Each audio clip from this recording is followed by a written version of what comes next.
세상에 떠도는 기묘한 괴담들. 첫 번째 이야기, 서울 노원구 하계동에서 살 때 실제로 겪었던 실화괴담. 하계동 저희 아파트 뒷동산이 무덤이라 귀신 같은 것을 많이 봤습니다. 벌써 귀신의 존재를 부정하게 될 정도로 오랜 시간이 지났고 그 모든 기억들이 제가 헛것을 봤던 거라 생각하고 그렇게 믿고 있었습니다.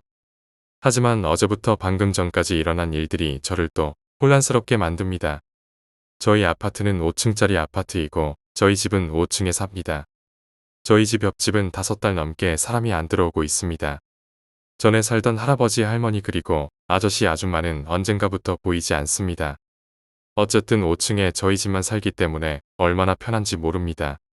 가끔 복도에서 친구와 소풍을 하던가 옥상에서 저 혼자 줄넘기를 하거나 고기를 구워 먹는 그 느낌. 그런데 이제는 그런 로망을 즐기지 못할 것 같습니다. 어젯밤에 이제부터 살을 빼겠다는 신념을 가지고 옥상에 가서 줄넘기 2000번을 하려 마음먹습니다. 그때가 아마 한 7시쯤이었습니다. 열심히 뛰고 있습니다. 저희 아파트는 3개의 아파트가 하나로 합쳐져 있고 옥상도 연결되어 있습니다. 그런데 옆쪽 아파트에서 올라오신 것 같은 한 할머니가 나오시더군요. 워낙 뻘쭘한 상황이라 그런지 할머니께서 먼저 말을 거셨습니다. 학생, 고등학생처럼 보이는데 운동 열심히 하는 게 참 기특하네.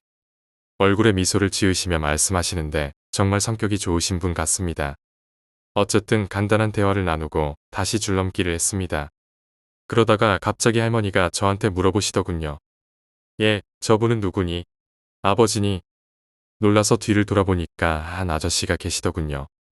당연한 듯 저는 아니에요. 우리 밑층 사시는 분인가 보죠. 아저씨는 손에 담배를 가지고 계셨는데 저 할머니가 있는 것을 보고 뭘 좀 하셨는지 들어가시더군요. 다시 저도 사실 할머니와 처음 만났을 때 뭘 좀 해서 들어가려고 했습니다.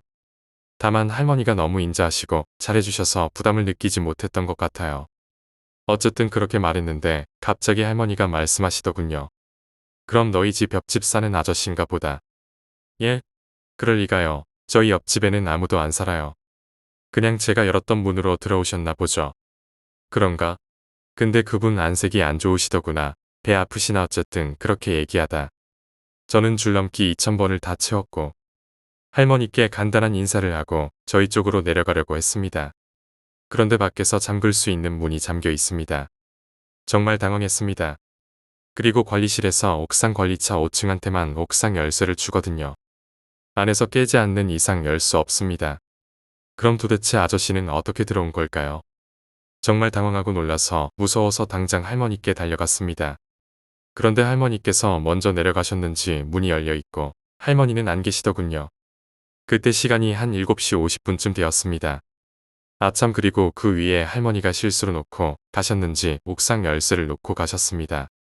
저는 당장 무서워서 우리 집 쪽으로는 발도 못 들이고 다른 동쪽에 할머니가 산다는 곳에 들렀습니다. 그리고 열쇠를 돌려드리는데 할머니가 아닌 웬 아주머니가 나오시더군요.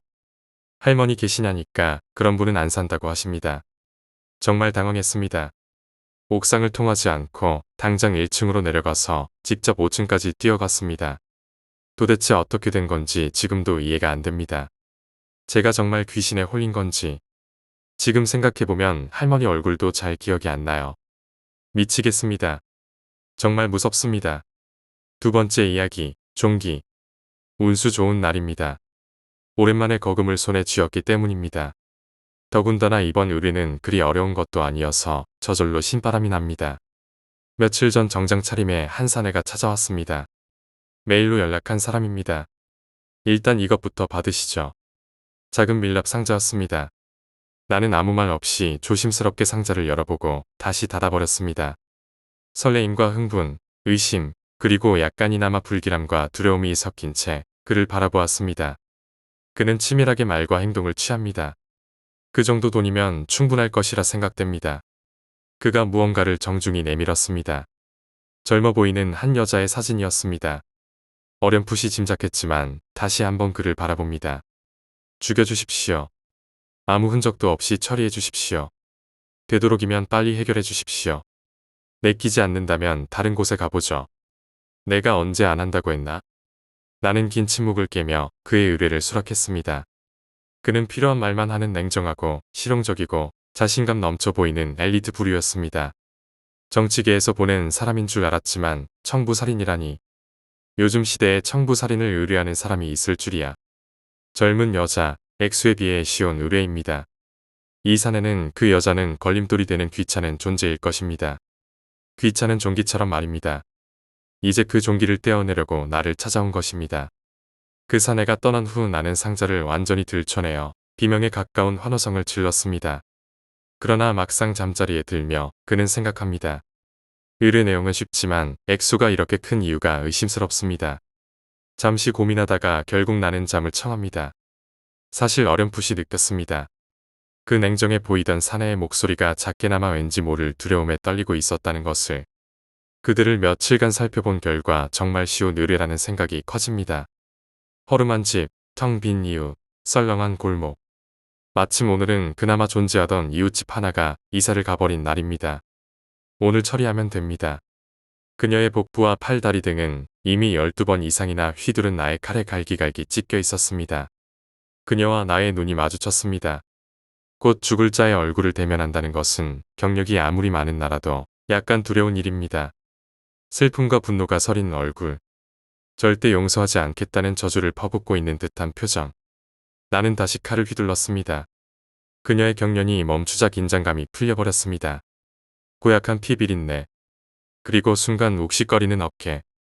죽기 직전 심하게 반항하다가 내 어깨를 물어버린 것입니다. 어쨌든 죽일 거 재미 한번 보려다가 된통당한 것입니다. 여자의 피가 상처로 찢어진 어깨에 스며듭니다. 나는 재빠르게 피를 닦아내며 집을 빠져나옵니다. 준비한 석유와 화약을 뿌린 후 불을 지르고 동네를 빠져나옵니다. 그날 밤 잘 꾸지도 않던 꿈을 꾸었습니다. 죽인 그녀가 살해당한 그 모습대로 서서히 다가옵니다. 뭔가에 잡힌 듯 움직일 수 없습니다. 당황한 나는 소리를 지르지만 목소리조차 나오지 않습니다. 그녀가 갑자기 좀비처럼 달려옵니다. 너무 심한 고통이었습니다. 그 고통 덕분에 나는 꿈에서 깨어날 수 있었습니다. 고통이 일어나는 곳을 만져보았습니다. 어깨. 피가 흐릅니다. 상처가 아물지 않았던 것인가. 그녀는 좀비처럼 달려와 상처가 있는 나의 어깨를 물었습니다. 꿈이지만 그 느낌이 너무 사실적이고 고통스러웠습니다. 사람을 처음으로 죽였을 때도 이런 꿈은 꾸지도 않았는데 이번에 죽인 여자는 뭔가 다릅니다. 뭔가 큰 일을 저질렀다는 느낌이 듭니다. 하지만 시간이 지나면서 어깨의 고통이 줄어들자 이번 의뢰 또한 대수롭지 않게 잊혀지기 시작합니다. 남는 것이라곤 상처가 아문 어깨에 작은 종기가 나기 시작했다는 것만이 그 당시의 일을 기억시켜 줄 뿐입니다. 한 달이 지났습니다. 특별한 것도 하지 않았는데 힘이 빠집니다. 마치 무언가의 힘을 빼앗기는 듯한 느낌입니다. 그렇지만 아직까지 나의 일상생활에서 달라진 것은 없습니다. 3개월이 지났습니다. 요즘은 일거리도 없어 거의 매일 집에 있는데도 예전보다 힘이 더 빠집니다. 하지만 아직까지는 대수롭지 않습니다. 달라진 것은 없습니다. 다만 어깨에 있는 종기가 걸리적거릴 정도로 약간 커진 것이 변화라고 할까나. 6개월이 지났습니다. 힘이 빠집니다. 정말 무언가에 빼앗기는 것 같아요. 그저 몸살 같은 작은 병인 줄 알았습니다. 하지만 이해할 수 없습니다. 시간이 지날수록 더욱 악화됩니다. 이젠 힘이 없어 쉬운 의뢰조차 맡을 수 없습니다. 병원에 가봐야겠어요. 그런데 이놈의 어깨에 나 있는 종기는 도대체 언제까지 커질 것인지 의문입니다. 7개월이 지났습니다. 다리가 후들거립니다. 살이 빠지고 이젠 두려움마저 느낍니다. 병원에서는 아무 이상이 없다고 판명되었습니다. 하지만 나의 악순환은 계속됩니다. 어깨가 무겁습니다. 종기가 이렇게 컸었나. 주먹 크기만한 종기가. 이때까지 못 알아채다니. 혹시 이것이 원인인가? 나는 있는 힘을 다해 이 종기를 짜본다. 하지만 엄청난 고통 때문에 관둡니다. 병원에 가보려 했지만 힘이 없습니다. 8개월이 지났습니다. 오랜만에 꿈을 꾸었는데 바로 8개월 전에 그 꿈. 그녀가 나타난 것입니다. 그녀는 천천히 끔찍한 몰골로 기어옵니다. 아기 울음소리가 납니다. 어디서 울리는 것이지? 순간 그녀의 배가 서서히 튀어나오는 것을 보았습니다. 무언가가 있습니다. 마치 빠져나오려는 듯한 무언가가. 손 모양이 나타납니다. 울음소리가 울리는 곳은 그녀의 배 아니었습니다. 볼 수 없었지만 느낄 수 있었습니다. 마치 자신이 빠져나가려는 다른 길을 찾으려는 것처럼 바둥거립니다.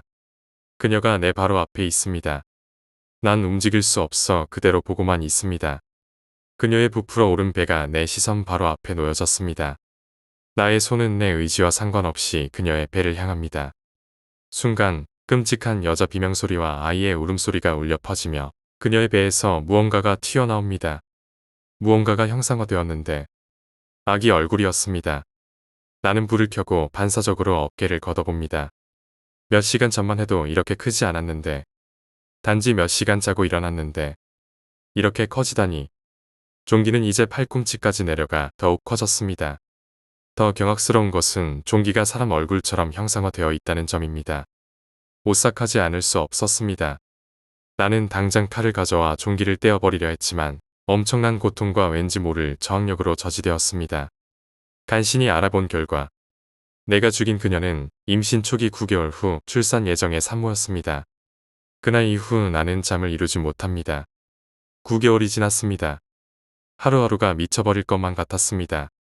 병원에 가고 싶어도 다른 사람에게 알리고 싶어도 이젠 힘조차 없습니다. 집에서는 어느 정도 버텼지만 밖에만 나가려 하면 도저히 못 걸어 다닐 정도로 힘이 빠져나가 돌아다닐 수도 없었습니다. 살이 삐쩍 마르고 목소리조차 안 나올 정도로 힘이 빠진 상태지만 어깨 쪽의 종기만은 탱탱하게 커져만 갔습니다. 더욱 흥미로운 것은 이것이 서서히 인간의 모습으로 형상화되어 가고 있다는 점입니다. 나는 거의 반쯤 미쳐 체념 상태에 도달했습니다. 이제 두려움보다는 호기심이 발동하기 시작했습니다. 도대체 이것은 무엇인가? 그 여자의 저주인가? 믿을 수가 없어. 그날 밤 걷잡을 수 없는 통증이 밀려옵니다. 하지만 비명조차 지를 수 없는 나였기에 그저 그 통증이 밀려오는 어깨를 바라보았습니다. 종기는 내 얼굴만큼 커져 있었습니다. 놀라운 것은 크기가 아니었습니다. 종기는 태아와 똑같은 모양을 하고 있었던 것입니다. 종기는 마치 살아있는 것처럼 꿈틀거렸습니다. 보았습니다. 그래, 꿈에서 본 아기 얼굴과 똑같아. 통증은 심해졌습니다. 태아처럼 생긴 종기가 심하게 요동쳤습니다. 마치 벗어나려는 듯한 행동이었습니다. 누군가가 문을 열고 들어옵니다. 나는 눈동자를 간신히 돌려 힐끗 쳐다봅니다. 의뢰를 부탁한 사내였습니다. 무척 고통스러운 듯이 얼굴을 부여잡고 경련을 일으킵니다. 태아는 더욱 교동치기 시작했습니다. 나와 태아 사이에 이어진 부분을 탯줄을 끊으려는 것처럼 발버둥을 칩니다. 더 이상 놀랄 것도 없습니다. 어쩌면 나는 예상했을지도 모릅니다. 그 사내는 이미 제정신이 아니었습니다. 아니, 사내는 이제 없습니다. 사내의 얼굴이 서서히 찌그러들고 몸 전체가 형태를 바꾸기 시작합니다. 이상한 소리를 내며 사내는 완전히 사라졌습니다. 대신 그녀가 서 있을 뿐이었습니다. 눈이 서서히 감깁니다. 피곤합니다. 여지껏 잠을 자지 못한 피곤함이 갑자기 몰려옵니다. 태아는 마침내 나의 어깨에서 떨어져 어미의 자궁에서 탄생하듯이 울음을 터뜨립니다. 미이라처럼 든 나는 말 없이 지켜볼 뿐이었습니다. 그녀를 자세히 보려 했지만 나는 잠기는 눈을 더 이상 감당할 수 없었습니다. 그녀는 아이와 함께 나의 최후를 지켜보며 어느 순간 사라졌습니다. 세 번째 이야기, 군대 실화괴담. K는 고참 선배와 함께 보초를 서고 있었습니다. 보초선은 곧 앞은 산이었고 그 뒤는 농가였다고 합니다. 포천이라고 들었습니다. 밤샘 보초를 서고 있었는데 고참이 잠깐 부대에서 놀만한 것을 가지러 간다고 하고 자리를 비웠다고 합니다. K는 이 앞산에 아무도 살지 않는 것을 알고 있었고 혹시나 자신이 설 때 무슨 일이 생길까 하는 생각에 몰래 가져왔던 잡지책을 읽었다고 합니다. 한창 읽고 있는데 산 쪽에서 걸어오는 발소리가 들리는군요. 분명히 아무도 살지 않는다는 것을 아는 K는 놀랐고 얼른 잡지책을 숨긴 뒤에 총을 들었다고 합니다. 계속 대답이 없자 혹시 귀신이 나타났나 하며 겁먹은 K는 얼른 조명을 비췄다고 합니다. 비추고 보니 그 형체는 바로 자기와 같은 부대에서 먹고 자는 동료였다고 합니다. K는 나 놀래키려 했지. 얼른 들어와 어쩌다 거기 있었어. 아무는 까먹었니? 하고 자연스럽게 이야기를 하며 동료를 보초 서는 고단으로 들여보냈다고 합니다. 그 동료는 약간의 미소를 지은 다음 바로 무표정으로 K를 따라 들어왔다고 합니다. 약 10분 후에 동료가 말하더군요. 사실 여기서 훈련했잖아. 그때 잠깐 화장실 가려고 산 깊숙이 들어갔는데 실수로 길을 잃은 거야. 겨우 훈련 장소를 찾아내고 다시 제대로 내려오는데 돌부리에 넘어져 머리에 박아서 기절했다니까. 너무 정신이 없다 보니까 아무마저 까먹었네. 아참 이거 봐. 머리에 상처도 났더라 하고 말했다고 합니다. 동료의 머리에 동그란 구멍에 새살이 돋아난 것 같은 상처가 있었다고 합니다. 어쨌든 K는 안심하고 계속 동료와 신나게 이야기를 나눴다고 합니다. 약 20분이 지났을까 K는 다시 잡지를 보고 있었고 동료는 잠시 잠을 자고 있는데 고참이 돌아왔다고 합니다.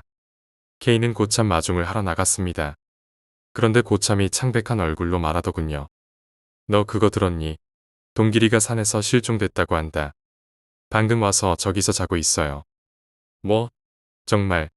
그럼 부대에 알려야지 뭐하고 있어. 그리고 K와 고참은 알리기 위해 다시 보초서는 곳 안으로 들어갔다고 합니다. 그런데 이게 웬걸, 동료가 없어진 겁니다. K와 선배는 어리둥절했고 어쨌든 부대에 전화를 해서 동료를 찾았다고 보고했습니다. 그리고 돌아갔냐고 하는데 아직 안 왔다고 하더군요. 아이고, 또 어디 이상한 데로 샜나 하고. 걔는 이제 죽었다는 두 마디를 하고 K와 고참은 긴장을 풀고 다시 보초를 섰다고 합니다. 그 다음 날에 부대에 돌아온 K와 고참은 충격적인 소식을 들었습니다. 동길이 있잖아. 너희들 보초 서는 곳에서 20m 정도 떨어진 나무에서 돌에 걸려 넘어졌는데 재수없게 나무에 머리가 박혀서 죽었다고 한다. 시체 보니까 어제 아침 정도인 것 같다는데. 네 번째 이야기, 고속도로. 친구의 생일이라 술집에 모여 술을 마시고 있었습니다. 얼마나 마셨던지 친구들은 모두 취해 해롱해롱 대고 있었습니다. 차를 끌고 온 나로선 술을 입에 대지 않았습니다. 그리고 같은 방향인 현민이와 지훈이를 뒷좌석에 태웠습니다. 이놈들 많이 취했으니까 내가 데려다 줄게. 나도 마누라가 보채서 먼저 간다. 이 차를 가겠다던 친구들을 뒤로 하고 나는 집으로 향했습니다. 시간이 늦은지라 졸리긴 했지만 술은 입에 대지 않았으니까요. 나는 고속도로로 진입했고 시간이 늦어서 그런지 차들도 얼마 없었습니다. 나는 그렇게 고속도로를 달렸고 밀려오는 졸음에 몇 초간 눈을 감았습니다. 눈을 떴을 땐 내가 중앙선을 넘었으며 그 앞엔 환한 라이트 불빛이 보였습니다. 급히 핸들을 꺾고 화를 면한 것 같습니다. 떨리는 가슴을 진정시킨 뒤 나는 계속 달렸습니다. 시각은 2시 27분을 가리키고 있었습니다. 4시간째인가 이 고속도로로 진입한 후 지난 시간입니다. 평소와 같았으면 2에서 3시간이면 도착할 시간인데 잘못 온 건가요? 이렇게 당황하는 나와 달리 뒤에 취한 놈들은 잘 자고 있는 것 같습니다. 그렇게 달리고 있을 무렵 노인 한 명이 고속도로 갓길로 걸어가고 있었습니다. 나는 차를 세웠고 차에서 내려 그 노인에게 말을 걸었습니다.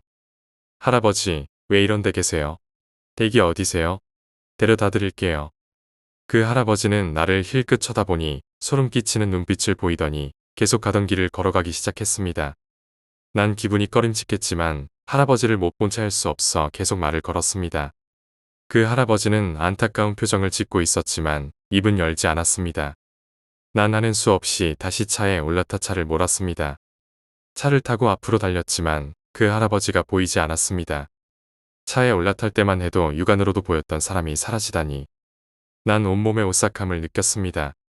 그리고 얼마나 달렸을까. 우리 차 앞에 다른 소형차 한 대가 앞으로 가고 있었습니다. 그러더니 갑자기 그 차량은 차를 세웠고 한 남자가 내렸습니다. 그리고 그는 우리 쪽으로 걸어왔습니다. 난 무서웠지만 상황이 상황인지라 지금 만난 사람은 상당히 반갑기도 했습니다. 그리고 난 창문을 열었습니다. 난 창문을 열었고 그 남자는 칼을 꺼내 다짜고짜 성태기를 찔러대기 시작했습니다. 난 두렵고 충격적이었으며 비명조차 지르지 못했습니다. 그는 성태기를 찌른 뒤 뒷좌석으로 와 문을 열고 내 옆에 자고 있던 지훈이도 무참히 찔러댔습니다. 난 눈물까지 흘리며 어쩔 바를 모르고 있었습니다. 그때였습니다. 어떤 할아버지가 달려오더니 그 남자를 몸으로 밀쳤습니다. 그 할아버지는 힘겹게 말했습니다. 젊은이 어서 반대 방향으로 달아나게. 그 할아버지는 건장한 남자를 상대하려니 힘겨운 모양이었지만 나는 공포에 이성을 잃었습니다. 난 차에서 내려 다짜고짜 뛰었습니다. 진짜 미친 듯이 뛰었고 의식을 잃었습니다. 눈을 떴습니다. 환한 형광등 불빛, 침대, 흰 옷을 입은 사람들. 그중 한 명의 노인이 내게 다가왔습니다. 그는 내게 괜찮냐고 물어봤습니다. 잠깐. 이 노인은 그때 나를 도와주던 노인. 당신은 괜찮습니까? 그 남자는요? 제 친구들은 그 노인은 의아해하며 말했습니다. 무슨 소린지는 잘 모르겠습니다만 당신 친구들은 이미 역시 그 남자에게 살해당한 건가? 난 급히 경찰들을 부르려 했지만 노인은 나에게 안정이 필요하다며 안정시켰고 그 노인에게 그때 일을 들었습니다. 당신은 일주일 전에 이곳에 교통사고로 실려왔습니다. 구조대원들이 당신들을 데려올 때 들은 건 일주일 전 고속도로에서 3시 30분경에 당신들의 차가 중앙선을 침범해 반대편 소형차와 충돌해 운전석에 타고 있던 김성택 씨와 그 뒷좌석에 있던 이지훈 씨가 그 자리에서 즉사한 상태였고 반대편 차량에 타고 있던 남자도 그 자리에서 즉사했다고 하더군요. 하지만 당신은 운 좋게도 뒤쪽에서 튕겨져 나와 갓길에 쓰러져 있었다고 했고요. 아무튼 당신이 살아난 건 기적입니다. 5번째 이야기, 영적 존재를 받아들이다. 철저한 무신론자였습니다.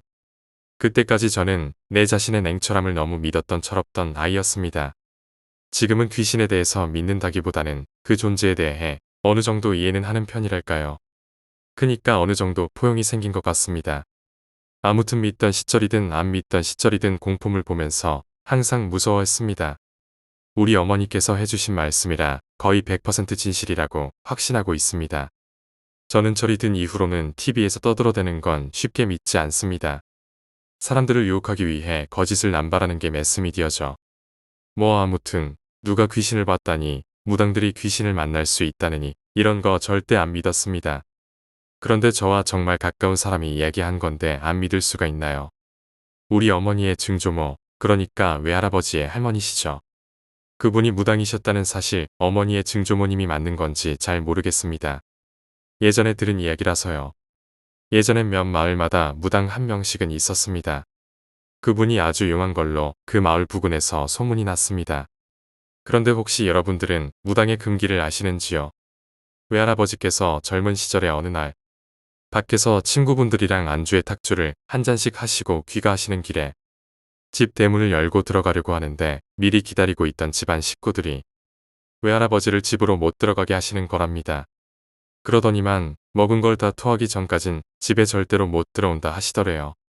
그래서 결국 드신 걸 다 토해내시고 집에 들어오셨다는 것입니다. 식구들이 물어보니까 그날 외할아버지께선 개고기를 안주로 드셨습니다. 그런데 외할아버지의 할머니께선 개를 신으로 삼는 무당이셨습니다. 무당들은 각자 모시는 신이 있고 그 신에게 몹쓸 짓을 하면 좋지 않은 일들이 생기는 것입니다.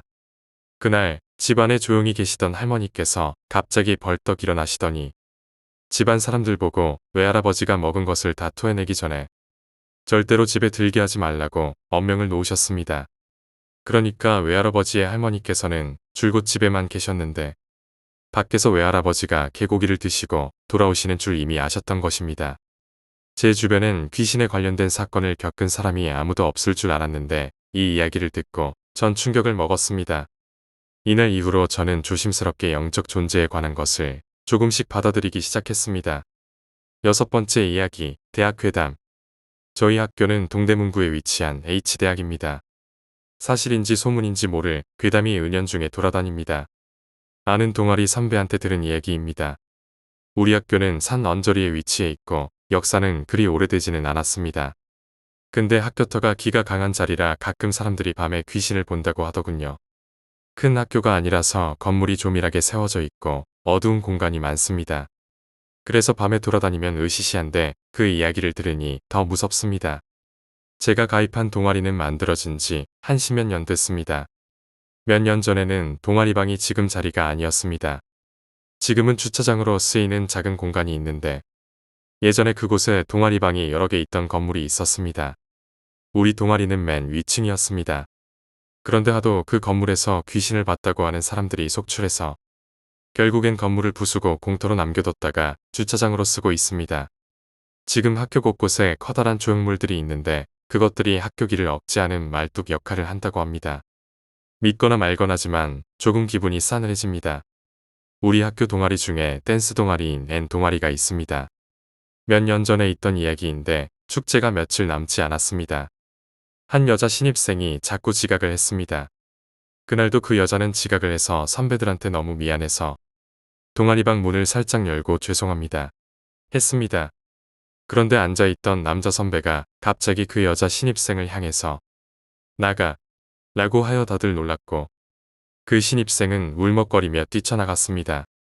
그래서 옆에 있던 선배와 동기들이 너 너무 심했다 하며 질책했습니다.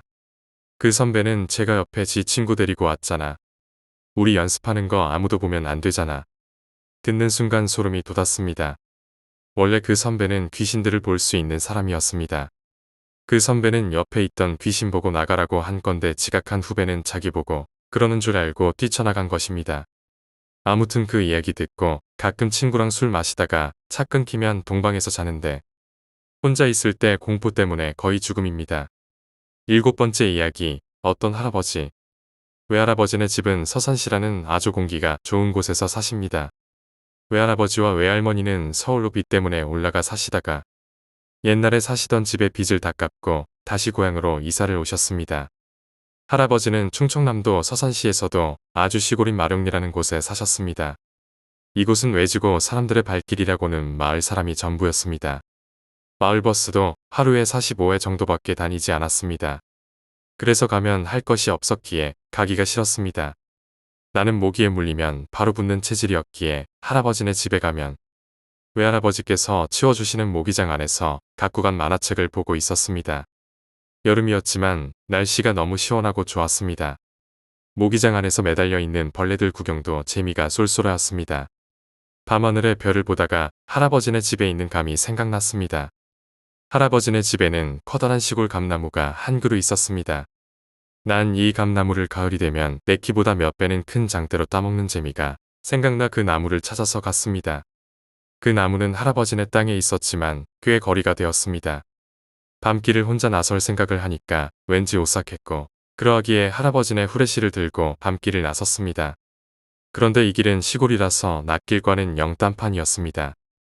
어디가 어디고 어디가 어딘지 연기를 알 수가 없었습니다. 그런데 그때 마침 후레쉬의 건전지가 다 떨어졌던 것이었습니다. 완전히 밤길 속에서 나는 그냥 그 자리에 털썩 앉아서 울기 시작했습니다. 그런데 왠지 판체가 보이는 것이었습니다. 외할아버지네 집에서 약간 가면 외할아버지와 가장 친했던 할아버님이 계셨는데 돌아가신 지 3년이 남짓 넘은 집이라고 들은 적이 있었습니다. 그때 나는 무슨 깡이었는지 그 집을 아무 생각 없이 갔습니다. 그런데 얼마쯤 가자 웬밭에서 누가 곡괭이로 땅을 파기 시작하는 것이었습니다. 허리는 약간 꾸부정하시고 딱 보기에도 연세가 90은 돼 보이셨습니다. 할아버지 또래이신 걸로 보여서 저기요 할아버지 죄송한데 이충재 할아버지 댁 가려면 어디로 가야 해요? 라고 물었습니다. 그런데 그 할아버지는 내 말을 못 들으신 듯 계속 곡괭이질만 하시는 것이었습니다.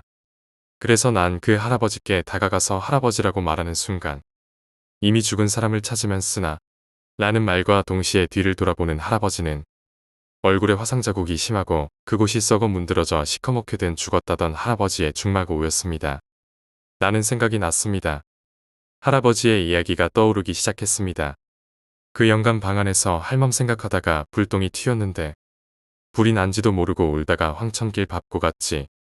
나는 그 자리에서 정신을 잃고 쓰러졌었고 내가 집을 나간 지 3시간 정도 후 손이 땅에 박혀있는 채로 부모님께 발견되었습니다. 내가 발견된 곳은 한 무덤 앞이었습니다.